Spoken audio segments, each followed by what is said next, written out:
Prof, if you can hear us, we're talking about the fight against corruption and the progress made so far. Are we on course? Oh, yes, I think we're on course. The president had unequivocally said at all times that he intended to challenge corruption. He has started that by a crusade to recover as much assets, public assets, as possible. Secondly, the president is showing leadership by example and has charged his own cabinet and ministers to do the same. I think that given the very dire situation of the economy, a number of state governors are also taking a cue by trying to be prudent and cutting costs. And I think that those who do business with the government and civil service will admit a certain level of improvement in service delivery. So I think that all things considered that we're on course. Okay. One can understand the appetite and the impatience of the people for quick wins and very radical change. But, you know, the reality is that it's not going to come like that. It takes time. We have to be a little bit patient. And it took years for things to really deteriorate. They're not going to change in 1 month, in 1 year. But certainly we've taken the first step. As they say, the journey of 1,000 years begins with the first step. We just need to sustain it.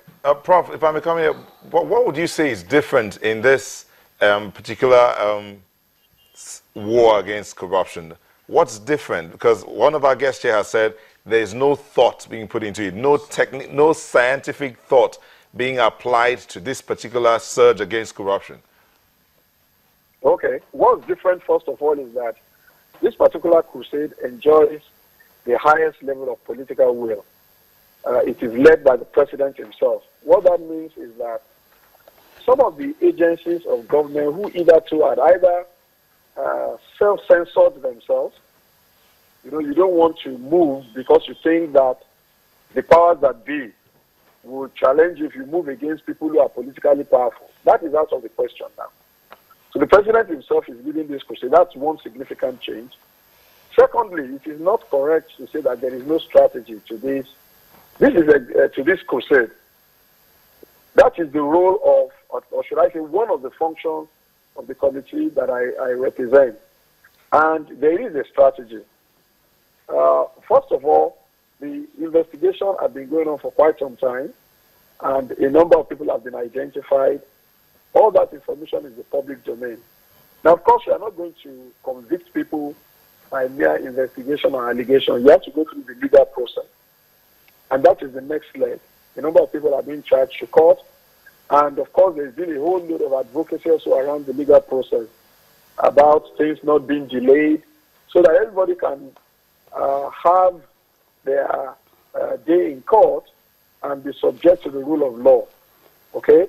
So the third thing, of course, is that there is institution strengthening going on the side. The Presidential Advisory Committee on Anti-Corruption, we have met with all of the anti-corruption agencies. We have looked at what goes wrong and what they are doing right, and we are already engaging with them towards improving their capacities and strengthening those institutions, providing templates through which things can be done better, generally engaging with them. Thirdly, we know that the cabinet took some time to be formed, but now there's an attorney general on the seat, and he's already in the driving seat. They're already taking some initiatives to improve, okay, the criminal justice process, engaging with all the stakeholders and taking leadership as the chief law officer of the country to provide guidance. So it's not correct that there is no strategy. Things took up, should I say, things started a little bit slowly because the cabinet was not really formed. But in spite of that, a lot of things were being done in the background that have now given some strength to what you are seeing right now as the crusade. So there is clearly a strategy. But again, it's not all the time that you are going to disclose your approach to challenging corruption that will fight back and is fighting back. Professor Watson, that's my comment. Indeed, you have said there are strategies, and of course on Twitter and Nigerians are asking, what are the strategies? You say, okay, sometimes you can't tell all of this, but we have seen in the past that people have been tried in court, people have been taken to court, but at the end of the day, you hardly will see the end of it. So what is different with this? Well, this is, in terms of approach, first of all, one of the key challenges that we have faced, and you are correct, is the fact that the legal process seems to take forever. Because corrupt people with their lawyers try to use the legal process to frustrate any crusade against corruption. Now, the judiciary is very sensitive to this challenge. The Chief Justice of Nigeria is very, very sensitive to this issue. And is already working to make sure that the law is followed. We will not short-circuit the law. But at the same time, delays will not be accepted or tolerated.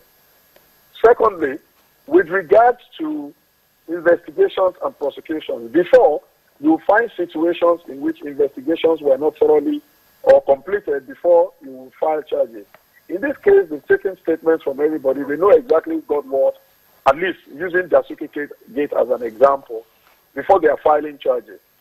The third leg of that is the asset recovery component. Government is not averse to those who will return looted funds. Okay? And this is also already in the public domain. That if you are going to save us the stress of going to court by admitting your guilt and returning what you stole and getting your conviction without stress, government will be very happy with that. Okay? And all those figures and names would ultimately be made public. The government has said that. So clearly that is also a strategy. But I admit that either two accused persons, with the collaboration of their lawyers, had used the legal process to frustrate progress. Now, that is going to be resisted this time, and it's not going to be business as usual. So that's where we're at right now. All right, we'll just come back to the studios now. We've been joined by an anti-corruption activist, Mr. Olanrewaju Suraj. Thank you so much for joining us this morning. My pleasure. Good morning. Okay, and I'm sure you've heard a bit of what we're talking about. You are of the NGOs. How do you view this war on corruption? Thank you very much. I think there's still actually a very long way to go. The truth of the matter is that we're still just scratching the surface of the issue of anti-corruption. And I listened to Professor Owasonye. One thing that is still being worked on, this was influenced by the civil society and then also development partners. And there's a whole lot of work trying to get the government actually to endorse what we call the National Anti-Corruption Strategy. I mean, we should be a document that can guide in terms of fighting corruption for real. I mean, it is not going to be limited to just the political will of the president. I mean, we don't want an individual fight. We don't want a fight that is only limited to that, but that which will be institutional and that can be entrenched. In all sincerity and fairness, the institutions that have actually sustained that tradition that we can give kudos and credit to is the EFCC. We have not only EFCC as an anti-corruption institution, you have ICPC, Code of Conduct Bureau, and even the Police Special Fraud Unit, but quite a whole lot of them went to sleep before now, and it is only seeing what they can call the political will on the part of the president that they're rising or struggling to rise up to the occasion. And I think it's also important to state, beyond just saying the accused and the lawyers and their lawyers frustrates the process of the prosecution for corruption.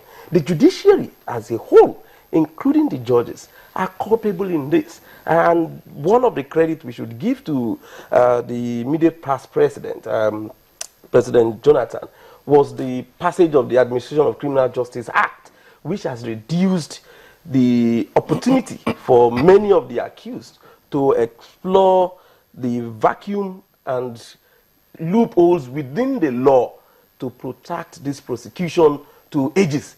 And it's very simple. There's no anti-corruption institution, and I beg to also differ with, that can succeed with the prosecution process under the judiciary that was operating before now.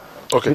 Dr. Nadi, he has brought in the question of the judiciary. I was going to ask the prof about the question of should we be expecting new laws? Maybe I should just take it to him. Professor Watson, you are a research person. You've been involved in research for over 25 years.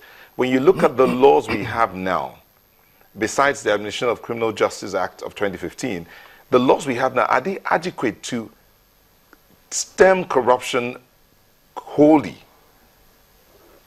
Yes. I think that the laws are actually adequate. I mean, there's always room for improvement in the law. The biggest gap that we have is with non-conviction access forfeiture. Okay, non-conviction-based access forfeiture. That's the biggest gap. Even with that, there are still provisions in the existing law, especially of the EFCC and ICPC, that enables those agencies to forfeit assets if you can't explain the source of wealth. But let me quickly respond to what Lanre said. One, there is an action plan on this anti-corruption issue. Now, of course, it was necessary that we wait for a cabinet to be formed so that a member of cabinet, notably the Attorney General, will take ownership of that action plan.